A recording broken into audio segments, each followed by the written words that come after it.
India में सबसे पहले तो मैं यहाँ आए हुए सभी लोगों का हार्दिक अभिनंदन करता हूँ और थोड़ा सा विलम्ब हुआ मैं आने में, इसके लिए भी मैं माफ़ी चाहूँगा। जहाँ तक सवाल है देश प्रेम का, देश से बड़ा दुनिया में कुछ भी नहीं है। माँ हमारी दो हैं, एक तो हमारी धरती माता और दूसरा हमारी जन्मदाता माता। देश जिसमें सभी धर्म के लोग, सभी जाति के लोग, किसी भी धर्म से बिलोंग करने वाले लोग हों, एक देश में समाहित होते हैं, एक देश में रहते हैं। वहाँ जातिवाद की बात ही नहीं आती। जब तिरंगे के नीचे आकर लोग सलामी करते हैं या जन गण मन का आह्वान करते हैं, तो उस वक्त जो है किसी भी जाति का या किसी समुदाय विशेष की बात नहीं रह जाती। हमारे देश को बांटा है कुछ चंद लोगों ने सिर्फ अपने लाभ के लिए। उन्होंने ये नहीं देखा कि हम एक भाई को बांट रहे हैं, भाई भाई में बंटवारा कर रहे हैं।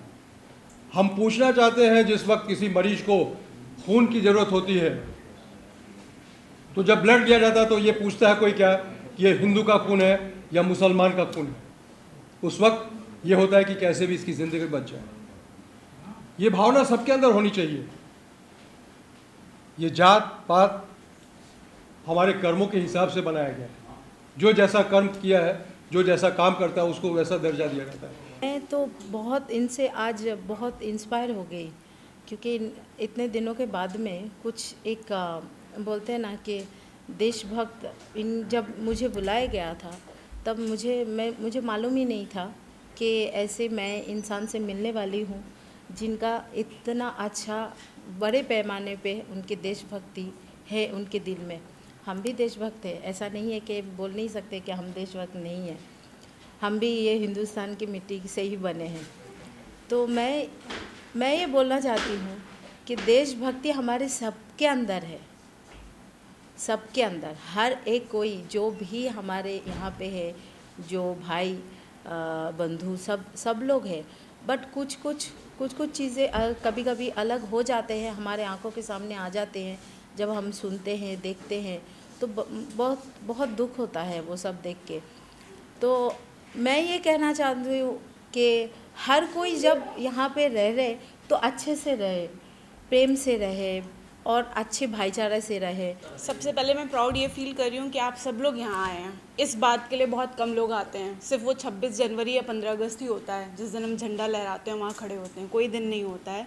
और ये जो 35 साल से रह रहे हैं अकेले, वो भी बहुत बड़ी बात होती है। मतलब हमें बहुत लोगों का साथ चाहिए होता है, फैमिली का साथ चाहिए होता है, पर वो अकेले रह रहे हैं। और मैं चाहती हूँ जो वो फिल्म बनाना चाहते हैं वो ज़रूर बने। मतलब मेरी ये इच्छा है, क्योंकि देश प्रेमी होना बहुत बड़ी बात है।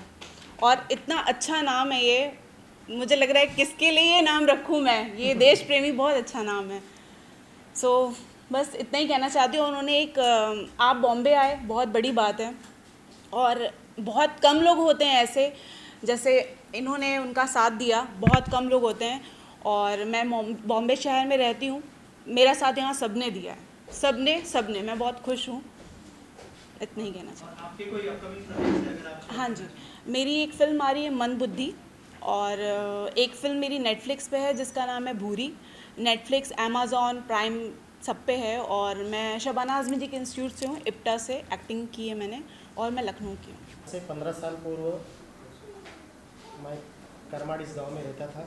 मेरे पड़ोस में ही रहते थे। उनकी और मेरी मुलाकात हुई। मुलाकात के दौरान उनका काव्य मैंने पढ़ा, एक गीत सुना। गीत सुनने के बाद मैं इतना बेहद प्रभावित हुआ। तुरंत बाद 3 दिन के बाद मैंने एक मीटिंग आयोजित करा और 1 लाख रुपए का आयोजन किया। और तुरंत बाद फरवरी के अंदर उसको वीर तुझे सलाम नामक एल्बम बनाने के लिए बॉम्बे आ गया 2007 में। और 2007 की बात है, 6 की बात है ये। लगभग 2 साल म्यूज़िक औरंगाबाद में बनाया और संगीत स्टूडियो अंधेरे में वहाँ पे रिकॉर्डिंग किया और बड़े बड़े सिंगरों के साथ उनके जो काव्य हैं गवाया।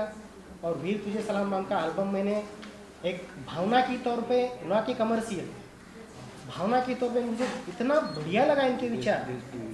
इनकी जो भावना है इतनी बढ़िया है, इतनी देशभक्ति की भावना है, मुझे इतनी भा गई, मैं इतना बेहद प्रभावित हो गया। तुरंत बाद मैंने सिर्फ मेरी पगार उस टाइम में 3000 रुपये थी, फिर भी मैंने 1 लाख रुपए का नियोजन करा और यहाँ आके बॉम्बे में आके कुछ भी मेरे लिए पूरा नया था इस यहाँ पे मैं फिर भी आके यहाँ पे मैं वो एल्बम बनाया और लगभग 7-8 लाख रुपए खर्च करके उसको टी सीरीज के बैनर तले एल्बम को प्रकाशित किया। 30 साल से जब मैंने देश प्रेम देशभक्ति का जब व्रत लिया और जंगल में जब झोपड़ी बनाया तो हमारे माता पिताजी ने बोले कि भैया देशभक्ति अगर तूने छोड़ा तो ठीक है, नहीं तो तेरा खाना हम बंद कर देंगे। मैंने कहा ठीक है, आपने अगर मेरा खाना बंद कर दिया तो बहुत हमें खुशी है, क्योंकि आपने हमें एजुकेशन सिखा दिया है। सबसे बड़ी दौलत तो आपने हमें ज्ञान दे दिया है, इसलिए हमारा खाना बंद कर दो। माँ बाप ने खाना बंद कर दिए। मैं 12 दिन बबूल के झाड़ के ऊपर बैठ के कविता लिखते बैठा जंगल में, नीचे उतरा ही नहीं। उसके बाद माँ बाप परेशान हो गए कि भैया तो वो बोले नहीं, बोलिए नीचे आए। मैं बोला नहीं, मैं भूखा रह के जिंदा रह सकता हूँ। किस वजह से? देश प्रेम देशभक्ति और राष्ट्रीय वैचारिक शक्ति के दम पे मैं जिंदा रह सकता हूँ, मैं उतरूँगा नहीं। फिर उन्होंने माफ़ी मांगे कि भैया तेरी देश प्रेम देशभक्ति और तू, हम तेरे बीच में बिल्कुल तेरे को डिस्टर्ब नहीं करेंगे, तू तेरा काम करते रहे। तो मैं करना शुरू किया।